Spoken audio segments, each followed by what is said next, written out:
So, do you remember last October, I did a series called Octobear? That was fun, wasn't it? We had a gender-fluid teddy bear named Bowie dressing up as their favorite spooky characters. Well, I was asked by a toy company who asked if I would consider turning Bowie into plushie toys. I had honestly never considered it since the Octobear series was just something to do for fun. But who could say no to gender-fluid plushies? Not me. To make the plushies though, the company needed turnarounds of Bowie in each costume. What's a turnaround, you ask? Well, I'm glad you asked, my friend. A turnaround is a drawing of what the subject would look like from multiple angles. And since I drew Bowie from my imagination, I had to imagine what the back of them would look like. So for the ghost costume, I imagined a little bump where the tail would be. And even though they only asked for a rear view, I thought I'd give a side view just so they could see how pronounced that cute little tail bump would look. It's so cute, isn't it? Doing turnarounds is the absolute best way to get to know your character. Figuring out what they look like from every angle really makes you think about the shapes, how their clothing works, how do pieces function together.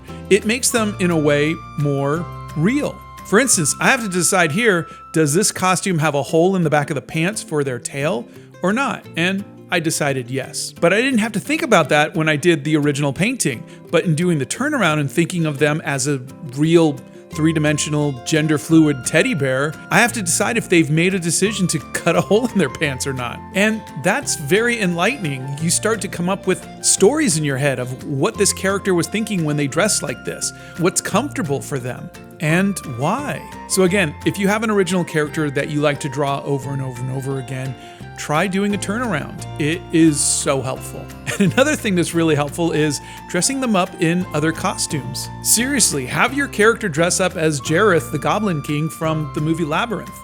It's enlightening. Seeing your character with that big hair and the long cape, it's not only a good challenge for you as an artist, but it'll give you a good idea of your character's personality, how they'd wear it. Some might wear it timidly, and some might wear it boldly. And you really won't know until you start dressing them up. So back to Octobear. Bowie was never meant to be anything more than something I did for an October sketch series. I had a ton of fun painting them 3 times a week, and I love the costumes and I love how the art came out. But I had absolutely no intention of ever doing anything more with this character once I was done with the series. But doing these turnarounds really reignited my love for this character. It really solidified it a bit. So you can imagine how absolutely crazy it was when I received a box full of plushies. Look at these. Aren't these adorable? They're just prototypes, and I honestly don't know if we're ever going to turn this into a real thing, but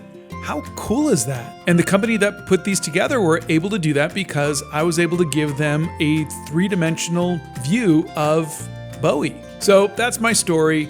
Do some turnarounds for your original characters. It's really fun.